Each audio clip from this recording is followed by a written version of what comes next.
96,7 FM Universitária, uma emissora da Universidade Federal do Piauí, para todo bom gosto.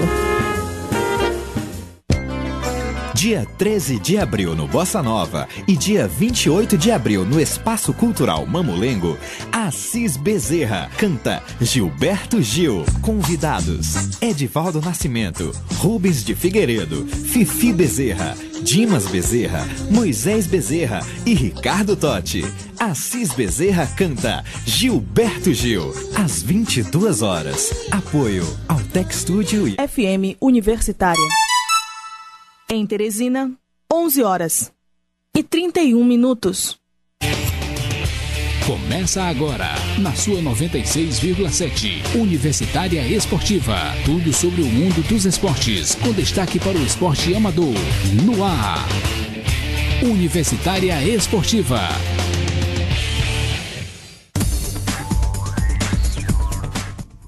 Bom dia, ouvintes. Começamos mais Universitária Esportiva e literalmente ao meu lado, Neila do Rego Monteiro. E hoje ao meu ladinho é Emanuele Madeiro. No boletim de hoje você confere novidades no nado sincronizado, vôlei de praia e o Mundial de Handebol Escolar. No Bola na Rede você confere as novidades no futebol piauiense e mundial. Além dos resultados dos jogos de ontem, fica sabendo quem joga hoje com os comentários de Flávio Meirelles.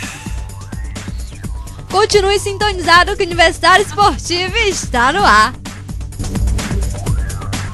Dia 21 de abril tem a inauguração da Tenda Alternativa com Reggae na Tenda, espaço onde funcionou Raízes. Reggae na Tenda com as bandas Rega Planta, Espírito Livre e Coxá. Participação dos DJs André Lima e Master Hole, tocando muito Reggae Roots. É a inauguração da Tenda Alternativa no espaço onde funcionou Raízes. Dia 21 de abril às 22 horas. Informações 9914-6495.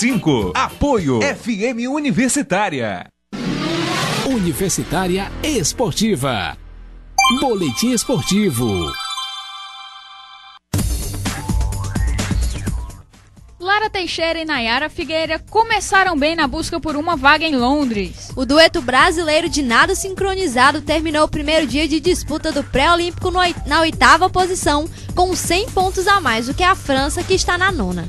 As rotinas usadas nessa semana são as mesmas que renderam o tricampeonato sul-americano para Lara e Nayara. O tema da rotina técnica foi opostos, com música lírica junto ao rock, enquanto da rotina lírica foi o corpo humano. No dueto do Brasil em Pequim 2008, as duas brigam pela segunda participação nos Jogos, o que igualaria as gêmeas Isabela e Carolina de Moraes, que disputaram Sydney 2000 e Atenas 2004. Grã-Bretanha, Canadá, Egito, Austrália e China já têm vaga garantida no dueto do nado sincronizado para os Jogos. Os 3 países que conseguirem vagas na prova por equipes nessa semana também se classificam. São 19 vagas em disputa no torneio, que acontece na piscina do Olympic Park. O dueto volta a competir amanhã. E o Brasil sofreu uma nova goleada no pré-olímpico de polo aquático feminino em Trieste, na Itália. Depois de perderem para a Holanda e Grécia, as meninas da seleção não conseguiram fazer frente ao Canadá e foram derrotadas por 11-4. Para seguir com chances de classificação para Londres, a equipe precisa vencer o último jogo do Grupo B contra o Cazaquistão, que está acontecendo nesse momento. Thalita e Maria Elisa quebraram 2 tabus em uma tacada só. Pela primeira vez na carreira, as jogadoras avançaram a uma semifinal da etapa brasileira do circuito mundial, com direito à vitória inédita sobre as bicampeãs olímpicas Walsh May. O triunfo por 2-0 com as parciais de 21-18 e 21-17 foi a melhor notícia em um dia de muitas eliminações do Grupo Verde e Amarelo. Thalita e Maria Elisa foram direto para as semifinais, pois venceram os 2 confrontos do dia. No feminino, apenas Juliana e Larissa ainda seguem com chances de avançar à próxima fase, caso vençam na repescagem. No masculino, apenas Vitor Felipe e Moisés terão a oportunidade de disputar a chave principal. Os 2 conquistaram este direito após derrubarem os japoneses Imai e Aoki por 21-12 e 21-17. Além de Vitor Felipe e Moisés, o Brasil será representado na chave principal masculina, que começa hoje, por Alisson e Emanuel, Harley e Evandro, Ricardo e Pedro Cunha e Márcio e Pedro Solberg. E a luta entre Anderson Silva e Chael Sonnen também as finais do TUF Brasil podem mais uma vez mudar de local. Depois de passarem de São Paulo para o Rio de Janeiro, o UFC 147 corre o sério risco de não ser mais disputado na capital fluminense. E mais, o evento tem grandes chances de ser desmembrado, com o Spider e Sonnen sendo realizado nos Estados Unidos em outra data. O motivo é a falta de estrutura do Rio de Janeiro em suportar dois grandes eventos ao mesmo tempo. Entre os dias 20 e 22 de junho, a cidade sediará o Rio+20, conferência de desenvolvimento da ONU que vai receber cerca de 100 chefes de Estado e suas comitivas. Com isso, o UFC está com dificuldades de encontrar hotéis para abrigar lutadores, funcionários e a imprensa internacional. Além do problema com a rede hoteleira, até mesmo a Libertadores deve ser uma dificuldade. Se o Fluminense chegar à semifinal, poderá jogar no Engenhão no dia 20 de junho. Seriam apenas 3 dias para montar toda a estrutura do UFC no estádio. E o risco deixou os dirigentes do Ultimate preocupados. O UFC então recebeu a sugestão para transferir o evento para o dia 30 em um fim de semana que não há lutas marcadas. Mas Dana White vetou, alegando que isso atrapalharia o planejamento da organização. A tendência é que o duelo entre Anderson Silva e Chael Sonnen seja transferido para os Estados Unidos. As lutas do TUF, entretanto, podem continuar no Brasil. Belo Horizonte e Brasília passam a ser as principais cidades candidatas. O coordenador do UFC, Lorenzo Fertitta, inclusive fez uma visita à capital federal no ano passado. E a Superliga Masculina 2011-2012 acaba neste sábado com uma final inédita e terá um campeão inédito. Enquanto o Cruzeiro, vice no ano passado, disputa a segunda decisão seguida, o Vôlei Futuro briga pela primeira vez pelo título nacional. Mas se os times ainda não sabem o que é festejar uma conquista nacional, os dois elencos já contam com atletas tricampeões entre os 6 titulares. Do lado cruzeirense, o líbero Serginho e o central Douglas Cordeiro venceram 3 vezes a Superliga quando vestiam a camisa do Minas, equipe que eles eliminaram neste ano na semifinal do torneio. Já no Vôlei Futuro, o líbero Mário Júnior ostenta um tricampeonato da época em que defendia o CIMED. Experientes ou não, a ordem é se preparar para a final. Enquanto o Vôlei Futuro chegou a São Paulo na terça-feira, o Cruzeiro embarcou para a capital ontem. A decisão da Superliga Masculina será na manhã do sábado às 10 horas, não percam. E continuando a falar de vôlei masculino, o oposto Leandro Vissotto, da seleção brasileira, deu um susto durante uma partida de sua equipe, o Cuneo, na Itália. Ontem, durante a semifinal do campeonato italiano contra o Macerata, o jogador sentiu-se mal e teve de ser substituído ainda no início do segundo set e não voltou para a quadra. De acordo com sites italianos, Vissotto teve uma taquicardia e foi encaminhado para um hospital para passar por exames mais detalhados, já que a situação deixou a comissão técnica da equipe muito preocupada. Vissotto é frequentemente convocado por Bernardinho para a seleção brasileira, mas nas últimas competições tem ficado no banco de reservas, com o Theo sendo o titular da posição. Mas em 2010, na campanha do tricampeonato mundial do Brasil na Itália, Vissotto era titular e foi um dos destaques da equipe no torneio. A presença dos astros brasileiros da NBA na seleção, Nenê Hilário do Washington Wizards, Leandrinho do Indiana Pacers, ficou cercada de mistério nos últimos meses, principalmente após a ausência dos dois atletas no Pré-Olímpico das Américas em Mar del Plata no ano passado. Ontem, porém, o presidente da Confederação Brasileira de Basquete, Carlos Nunes, assegurou a presença de ambos no grupo que vai representar as cores verde e amarela nos Jogos Olímpicos de Londres. A equipe ainda vai contar com Anderson Varejão do Cleveland Cavaliers e Thiago Splitter do San Antonio Spurs e Marcelinho Huertas, que atua no basquete europeu pelo Barcelona. O Brasil vai disputar um torneio preparatório para as Olimpíadas no interior de São Paulo, em São Carlos. O campeonato amistoso internacional contará com a presença da Nova Zelândia, Grécia e Nigéria. Segundo Carlos Nunes, a escolha da cidade foi motivada por sua importância no cenário esportivo nacional. E o Kaique Balduino saiu da disputa do título do Campeonato Mundial de Handebol Escolar. Hoje pela manhã, o time masculino do Brasil foi derrotado nas quartas de final pela Áustria por 24-17. Agora, o Brasil começa a disputa de quinto lugar com a Eslovênia, que perdeu para a Alemanha na outra semifinal. Também estão na disputa do quinto lugar outros derrotados nas quartas de final, República Tcheca e o perdedor de Croácia e Hungria. Os vencedores de cada jogo que serão disputados amanhã se enfrentam no próximo sábado pelo quinto lugar. Além do jogo entre Brasil e Áustria, tivemos Alemanha 29 e Eslovênia 19, França 31 e República Tcheca 17. E ainda temos o jogo entre Croácia e Hungria. Na semifinal, a Alemanha joga com a Áustria e a França encara quem vencer o duelo entre Croácia e Hungria. Universidade Esportiva volta já. Bossa Nova Show Bar apresenta Erasmo de Bel, cantor e compositor maranhense, com o show Tudo de Bom, dia 20 de abril, sexta-feira, a partir das 22 horas. Informações 88527631. Apoio Altec Studio e FM Universitária. Quando você me chama com palavras de Universitária Esportiva. Bola na Rede. E vamos começar o Bola na Rede com os comentários de Flávio Meirelles, o novo comentarista do Trivela. Bom dia, Flávio. Bom dia, Emanuele Madeira, e bom dia, Neila do Rego Monteiro. Ontem nós tivemos a segunda rodada do Campeonato Piauiense. 3 jogos foram disputados na noite de quarta-feira. E no primeiro jogo, no jogo em Teresina, o Flamengo venceu o Piauí no primeiro clássico do Campeonato Piauiense 2012 por 1-0. Jogo muito bom no Lindolfinho.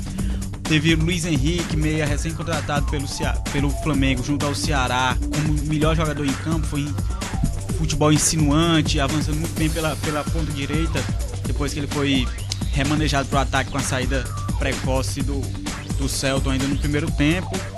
E teve o Piauí fazendo mais um bom jogo, mas pecando muito nas finalizações. Inclusive, ontem o Piauí perdeu 2 gols incríveis que dariam o empate à equipe. O primeiro foi com o Fabiano, numa jogada, um cruzamento do Ricardo.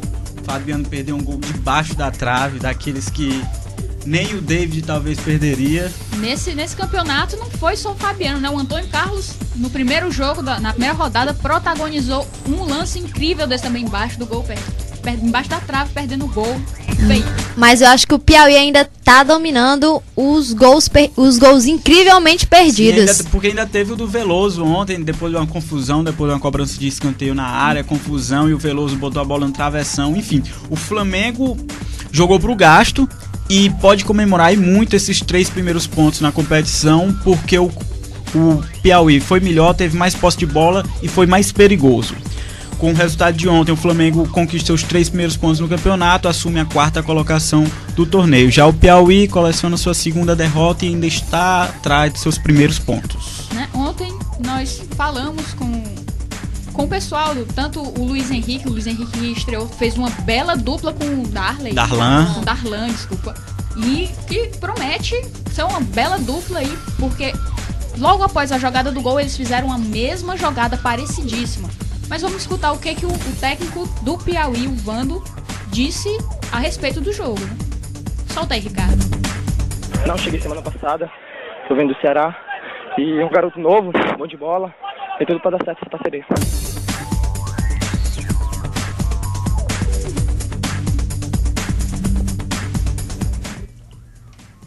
Agora a gente vai escutar o que o Vando falou, a análise dele sobre o jogo. Segundo jogo, fica mais complicada a situação no campeonato. O que fazer para melhorar esse time? Acho que o time não foi mal. Pelo contrário, acho que o time não conseguiu concluir as oportunidades em gol. O time jogou bem, faltou o gol. Futebol é isso, é como a gente continua falando, tem que fazer os gols. A gente não tem como ganhar um jogo só jogando bem. A gente tem que fazer os gols. O time jogou bem, criou muita oportunidade, mas não conseguiu fazer, infelizmente. Tem desorganização tá, então, não, eu acho que nós tivemos um momento de desorganização, que foi justamente uma falta de cobertura. E foi justamente o momento que o Flamengo fez o gol. Não é muito arriscado toda vez o Jaquelan ficar saindo do gol para poder cobrir as falhas da defesa? Mas não é pro Jaquelan sair do gol, é justamente isso, entendeu? Na proposta que a gente fez, não é pro Jaquelan sair, é justamente fechar alguém ali. O problema é que às vezes você perde um atleta porque cansa, a gente não está ainda apto a jogar. Tem muito atleta nosso que não está apto a jogar os 90 ainda, mas por circunstâncias. Bom, é isso aí. Flávio? E pode ter novidade no Piauí, o Piauí que vem aí se notabilizando por jogar bem, mas perder por conta dos gols incríveis perdidos, desperdiçados. Pode estar acertando a contratação do veterano, ídolo de Palmeiras, Corinthians, Vasco, Santos, Viola. A diretoria do Piauí Esporte Clube já entrou em contato com o Viola. As negociações estão aí há cerca de 10 dias. O Viola pediu até o final do mês para dar uma resposta. E a expectativa que fica, se ele vem ou não. O ataque do Piauí tem 2 jogadores em quem o Vando Santos, treinador do clube, aposta muito. O Fabiano tem feito boas partidas, embora tenha perdido gols importantes. E o Enio tem ajudado muito na movimentação. Mas sem dúvida alguma a chegada do Viola, por mais trintão que o Viola esteja, é um grande reforço pro Piauí, porque o Viola, se tem uma coisa que o Viola sabe fazer, é gols. Esse time do Piauí realmente está muito bom, foi muito bem montado, tá jogando muito bem 2 jogos. O time passou os 2 jogos procurando sempre o gol, infelizmente não conseguiu fazer. E no ataque estão sempre procurando o Fabiano. Pra quem não conhece, o Fabiano é um jogador grande, que você olha e você pensa que é um jogador desengonçado, mas ele é muito habilidoso, tem muita velocidade, mas ele realmente está pecando muito nessa finalização. Como resolver? Será que trocar um pouquinho, procurar mais o Enio não seria uma chance, ou dividir entre eles? Porque quem tá mais com essa responsabilidade está sendo o Fabiano. Eu acho que o Fabi é a própria adaptação do Fabiano ao clube do Piauí, a própria adaptação ao futebol profissional, porque vocês sabem, 80% desse time do Piauí é formado por jogadores que nunca haviam atuado profissionalmente no futebol. Mas se o Fabiano perdeu gols na primeira rodada e na segunda rodada, o 4 de julho, ontem, em Piripiri, fez chover gols na Arena Itacoatiara. Ganhou por 4-0 do Caiçara, é líder isolado do Campeonato Piauiense com 2 vitórias em 2 jogos e melou aí a estreia do Caiçara com o técnico Valdomiro, um time formado por garotos, perdeu aí sua primeira partida. O Colorado tem 100% de aproveitamento, líder no saldo de gols, e agora vamos ver o que esse time do Jorge Pinheiro pode fazer. Lembrando, 4 de julho é o atual campeão piauiense e busca revalidar o seu título. O Caiçara voltando agora também pro Campeonato Piauiense, né? Passou um tempo sem disputar a competição, tá voltando agora só pra lembrar. E no outro jogo da noite, num jogo cercado de vai, não vai, será que vai ter o jogo, não vai? No estádio Ovidio Nunes, em Picos, a Justiça do Trabalho bloqueou a renda da partida por conta de dívidas trabalhistas do clube para com ex-jogadores. Na partida, com a bola rolando, o Picos foi derrotado pelo Parnaíba, um gol contra do meia Maninho, e o Parnaíba chegou aos seus 6 pontos. Está empatado com o 4 de julho, mas o saldo de gols dá ao 4 de julho a liderança e ao Parnaíba a segunda colocação. Parnaíba que, além de vencer, ontem teve outra boa notícia: a contratação do lateral direito Jorginho. Quem é o Jorginho? É aquele mesmo, você tá pensando aí, Jorginho passou no Flamengo, passou no River, passou no próprio Tubarão. Pois é, o Jorginho desde semana passada estava treinando no time do River, chegou a ser quase anunciado pela diretoria do River, chegou a treinar sob o comando de Neto Jordão, mas desde terça-feira ele aceitou seu desligamento da equipe tricolor e ontem foi anunciado pelo Parnaíba. É um jogador, falei com o Aníbal disse, é um jogador que vem para compor elenco, até porque, se você lembra, o Parnaíba tinha contratado o Barata, tinha tentado a contratação do Barata, o Barata chegou a treinar, chegou a jogar pelo Parnaíba, mas problemas burocráticos entre Parnaíba e Comercial não permitiram que o Barata ficasse em Parnaíba. Então o Jorginho vem assumir essa lacuna. Quem está sendo titular da lateral direita do Parnaíba é o Sorin. Vamos ver aí como é que fica essa disputa pela posição. Mas não é aquele Sorin, hein? Não é aquele Sorin de Cruzeiro, River Plate, seleção argentina. E hoje, estreia do River. Tá? Eu, particularmente, eu não sei vocês, queridos, mas eu estou ansiosíssima pela estreia do River para ver esse time. Flávio, quais as novidades? River jogando contra o Comercial. É um jogo de surpresas, Flávio, porque o Comercial tá com mudanças e o River é um time que ninguém ainda viu jogando em campo. A torcida riverina tá ansiosa. Eu acho que, inclusive, hoje talvez tenha um bom público no estádio Lindolfo Monteiro, a torcida do River, muito ansiosa para ver como é que esse time, essa grande incógnita, porque na verdade o River é a grande incógnita do Campeonato Piauiense. Eu falei hoje mais cedo com o treinador Neto Jordão e ele tem a sua equipe mais ou menos o esboço do time. Por quê? Ele tem duas dúvidas por questão de ordem médica.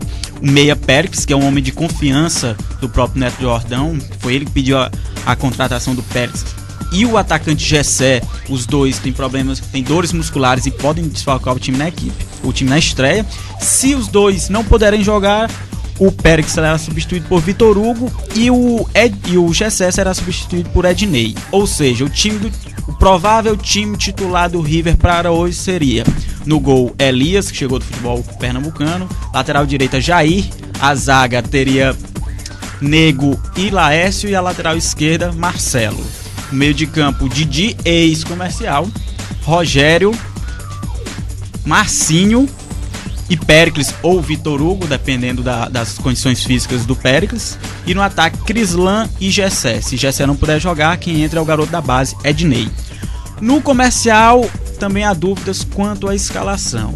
Se vocês puxarem um pouquinho na memória e lembrar da partida contra o 4 de julho, o meia atacante Douglas saiu de campo machucado. Pois é, ele não conseguiu se recuperar a tempo e é desfalque certo para a partida de logo mais. Também conversei com o Fernando Polozzi. Ele não quis adiantar a escalação, disse que é um jogo muito importante para o Comercial e que não vai dar sopa pro azar, digamos assim. Vai manter o time aí em mistério aí. Isso, em mistério. Vai manter esse suspense. Mas com o desfalque do Douglas, é quase certa a volta do Ismael, que finalmente se recuperou de contusão. No caso, o Ismael seria deslocado para a lateral esquerda, que é a posição dele, e o Jefferson Pipoca, que jogou na ala esquerda no final de semana, deve ir para o meio. Lembrando muito o time que disputou o torneio da movimentação. A expectativa do torcida do Comercial é para que seus dois grandes reforços para o campeonato finalmente joguem e deslanche, que é a dupla de ataque formada por Tony e Zé Rodrigues, que é de quem se espera muitos gols. Flávio, você como bom jornalista esportivo piauiense, qual é a sua aposta para a escalação do Comercial? Talvez o Comercial entre em campo com Kim no gol, o trio de zaga formado por Cleiton, Alisson e Robson Baiano. Na ala direita, Barata, o grande destaque da equipe aí no ano. O meio campo formado com Jonas, Alemão, Jefferson Pipoca. E fechando o meio, na ala esquerda, o Ismael. No ataque, Tony e Zé Rodrigues. Deve ser esse time, se mudar é pouca coisa em relação a isso. Tá aí, essa foi a aposta de Flávio Meirelles. Muito obrigado pelos comentários hoje, Flávio. Vamos seguir com bola na rede. E o Paraná arrancou um empate em 1-1 diante do Ceará aos 46 minutos do segundo tempo e segue na Copa do Brasil. O tricolor tinha a vantagem de poder empatar por até 1-1 após o 2-2 no jogo de ida em Fortaleza e conseguiu nos acréscimos. Depois de um primeiro tempo brigado, mas sem boas oportunidades, o alvinegro cearense abriu o placar apenas na segunda etapa. Aos 25 minutos, em um contra-ataque, Rogerinho apareceu com liberdade no meio da defesa, tocou na saída do goleiro e balançou as redes. E aos 46, na garra, Douglas apareceu na área, desviou para o gol e empatou a partida. Na próxima fase, começa a afunilar a briga e os confrontos endurecem. O adversário do Paraná nas oitavas de final será o Palmeiras, que eliminou o Horizonte do Ceará já no jogo de ida e apenas aguardava a definição. E em outro jogo da noite, o Botafogo administrou a vantagem da primeira partida, onde venceu por 2-1 e empatou com o Guarani por 0-0 e avançou para as oitavas de final da Copa do Brasil, coisa que não acontecia há muito tempo. Na próxima fase, o adversário do time carioca será o Vitória, que eliminou o ABC. Os mandos das duas partidas serão definidos após um sorteio da CBF. E o Fortaleza chegou a Recife praticamente classificado para as oitavas de final da Copa do Brasil e com a vaga nas mãos o clube cearense perdeu por 2-1 para o Náutico nos aflitos, garantindo a passagem para as oitavas sem sustos. No jogo de ida tinham vencido por 4-0, o adversário do Fortaleza já está definido, é o Grêmio que venceu o Ipatinga. Já o Cruzeiro levou um susto ontem na Arena do Jacaré, saiu atrás no placar, mas virou e goleou a Chapecoense por 4-1, se classificando para as oitavas de final da Copa do Brasil. No jogo de ida, as equipes haviam empatado em 1-1 em Chapecó. Na sequência da competição nacional, o Cruzeiro vai encarar o Atlético Paranaense, que eliminou o time do Criciúma. Notícia boa pra Manu, ontem ainda teve jogo entre Ponte Preta e Atlético Goianiense. Entre o Sushi e outro, o time paulista levou a melhor. Após vencer no tempo normal por 2-1, a Ponte fez 4-3 nas cobranças de penalidade máxima e avançou para encarar o São Paulo nas oitavas de final. Durante os 90 minutos, o Wendel e Renato Cajá marcaram para a Macaca, enquanto Marcão fez para o Dragão. Os 3 gols saíram no segundo tempo. A vaga só saiu para a Macaca na primeira série alternada, depois que Marcão acertou a trave e William Magrão garantiu a classificação alvinegra. O resultado encerra uma série de 4 derrotas da Ponte e também põe fim à sequência de 5 vitórias do Atlético Goianiense. Agora os times voltam as atenções para os respectivos estaduais. Domingo a Ponte pega o Corinthians no Pacaembu pelas quartas de final do Paulistão. No mesmo dia o Atlético Goianiense visita o craque de Goiás em Catalão pelo jogo de ida das semifinais do Goiano. E ontem pela Libertadores o Corinthians, com inspirada atuação ofensiva, fez 6-0 sobre o Tá Tirando Onda com 5 jogadores diferentes. Chegou aos 14 pontos no grupo e é o segundo melhor colocado na classificação geral da Libertadores, atrás do Fluminense. Além de conquistar o objetivo, o Corinthians fez 6 gols numa partida depois de 4 anos e 4 meses. Em fevereiro de 2008 o time fez 6-0 no Barras. Pela Copa do Brasil, pela Libertadores, o time havia feito 6-0 na LDU em 2000. Pelo mesmo grupo, o Cruz Azul venceu o Nacional do Paraguai por 4-1 e chegou aos 11 pontos na primeira fase da Libertadores. Com a classificação já garantida, o time mexicano conseguiu subir na tabela geral. O Cruz Azul sai do grupo vencido pelo Corinthians com rendimento que o deixará entre o terceiro e o sexto melhor segundo colocado, dependendo dos jogos que completam a rodada hoje. Confira quem joga hoje. Pela Libertadores, no grupo 1, Santos recebe o The Strongest e o Internacional visita o Juan Aurich. Os 2 jogos acontecem às 19h45. E no grupo 8, Universidade do Chile joga com o Nacional de Medellín e o Peñarol recebe o Godoy Cruz. Os 2 jogos acontecem às 22 horas. Pela Copa do Brasil, o Bahia recebe o Remo às 19h30. E na Liga Europa, o Atlético de Madrid joga com o Valência. O Sporting enfrenta o Atlético Bilbao. Os 2 jogos acontecem às 16h45. Relembrando, no Campeonato Piauiense tem jogo no Lindolfo Monteiro. O River recebe o Comercial às 20 horas. Todo mundo no estádio hoje, hein? E quem quiser mandar críticas, sugestões ou simplesmente entrar em contato com a rádio FM Universitária, liga para o telefone 32 37 16 19. 32 37 16 19. O contato com o programa Universitária Esportiva pode ser feito também através do nosso e-mail, universitariesportiva@hotmail.com. universitariesportiva@hotmail.com. Infelizmente, o Universitária Esportiva de hoje chegou ao fim. O programa foi apresentado por Emanuele Madeira e Neila do Rego Monteiro, com a participação especial do excelentíssimo comentarista de futebol, Flávio Meirelles. Direção geral do professor Paulo Vilhena, trabalhos técnicos de Ricardo Souza e produção de Naira Macedo. Amanhã a Universitária Esportiva está de volta, então sintonize às 11h30 na FM Universitária 96,7. E o beijo de hoje vai pro Pablo Cavalcante, que finalmente resolveu voltar a trabalhar. Pablo, um beijo. Bem-vindo de volta. Muito obrigada pela audiência e continue com a nossa programação.